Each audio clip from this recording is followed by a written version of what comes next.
तुम्ही ड्रिंक करून आले ना, म्हणजे तुम्ही दारू प्या, मला त्याचा काहीच प्रॉब्लेम नाही, पण ब्रँडेड पिझ्झा ना तुम्ही गावठी पिऊन येता.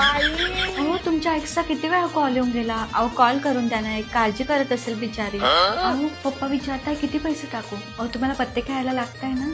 हा पप्पा 50,000 रुपये टाकून द्या. मटन रेडी झालंय. तुम्ही मित्रांना बोलवत आहे ना. आणि दारू आणली का नाही आणली का? हे घ्या पैसे आणि जा पटकन घेऊन या. तुमचा बॉसचा फोन आहे का? द्या मी बोलते. हॅलो. हो सर, ते खूप आजारी आहे. हा, he is having fever since yesterday. आता फळांचा ज्यूस पिताय ते. वाह दीदी. तुमची पॅन्ट होताना मला लेडीज रुमाल सापडला. माझा तर नाहीये हा. कोणाचा आहे बघा ना, बिचारी शोधत असेल. शेजारच्या काकू मला काय म्हणत होत्या, म्हणे तुझा नवऱ्याने सारखं माझ्या मुलीकडे बघतो. मला इतका राग आला ना त्या काकूचा. मी पण आज बोलूनच टाकलं त्यांना. माझ्या नवऱ्याला डोळे काबर दिले देवाने, बघायलाच ना, मग बघतील ते.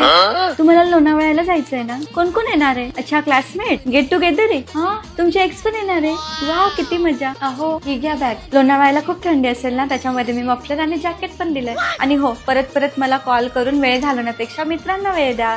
बाय.